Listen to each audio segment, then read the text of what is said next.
খড়গপুরের Saha চোকে Ramswarup still iron কারখানায় কাজের সময় ভয়াবহ দুর্ঘটনায় 2 অস্থায়ী শ্রমিকের মৃত্যু ঘিরে শোকের ছায়া নেমে এসেছে এলাকায়। শুক্রবার দুপুরে প্রায় 25 মিটার উচ্চতায় মেরামতির কাজ করছিলেন ধনঞ্জয় মিদ্দা ও চন্দন অধিকারী। সেই সময় অসাবধানতাবশত তাঁরা নিচে পড়ে গুরুতরভাবে আহত হন। দ্রুত তাঁদের উদ্ধার করে আশঙ্কাজনক অবস্থায় মেদিনীপুর মেডিকেল কলেজ হাসপাতালে নিয়ে যাওয়া হলে চিকিৎসকেরা দুজনকেই মৃত ঘোষণা করেন। মৃত চন্দন অধিকারীর বাড়ি খড়গপুর লোকাল থানার গোকুলপুরে এবং ধনঞ্জয় মিদ্দার বাড়ি উত্তর 24 পরগনায়। দুজনই প্রায় 1 বছর ধরে ওই কারখানায় অস্থায়ী শ্রমিক হিসেবে কাজ করছিলেন বলে জানা গেছে। প্রাথমিক তদন্তে উঠে এসেছে, দুর্ঘটনার সময় কোনো সেফটি গিয়ার ব্যবহার করা হয়নি, যা বড় সড় গাফিলতি বলে মনে করা হচ্ছে। মৃত শ্রমিকদের পরিবারে নেমে এসেছে গভীর শোকের ছায়া। নিরাপত্তা ব্যবস্থা নিয়ে প্রশ্ন উঠতে শুরু করেছে।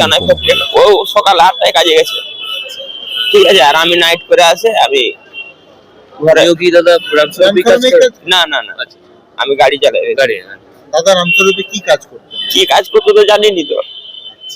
ঠিক আছে, হসপিটালে এসে শুনছো? হসপিটাল গেলাম, ফ্যাক্টরি গেলাম, ফ্যাক্টরি থেকে গাড়ি নিয়ে এখানে নিয়ে। কতদিন কাজ করছে রামস্বরূপে? হবে তো 8-10 মাস, 1 বছর খানে। বাড়িতে কি কি আছে? বাড়িতে বৌদি আছে, ভাইপো আছে।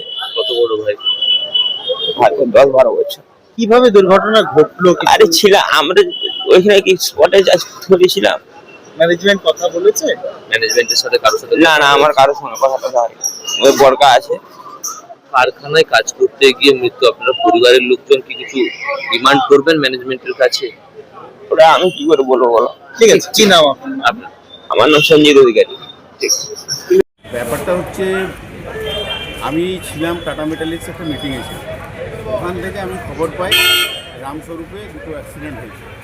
তো ওখান থেকে ওয়ার্কাররা যেটা আমাকে জানায় যে 2জন মারা গেছে, কিন্তু কোম্পানিকে যখন আমি ফোন করে জিজ্ঞাসা করি, ওনারা বললেন যে না, কোনো জীবিত আছে, আমরা হসপিটালে পাঠিয়েছি।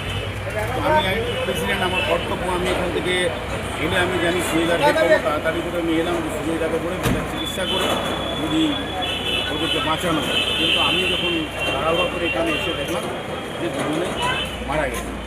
তো আমি ওখানে জিজ্ঞাসা করলাম যে ওয়ার্কার ভাইরা যারা কাজ করছিল, যে ওপরে যে সেফটির যে ব্যাপারটা ছিল, ওরা বেল্ট লাগায়নি, উপরে কাজ করতেছিল, অসাবধানতায় ওরা পড়ে গিয়ে 2জনেই মারা গেছে।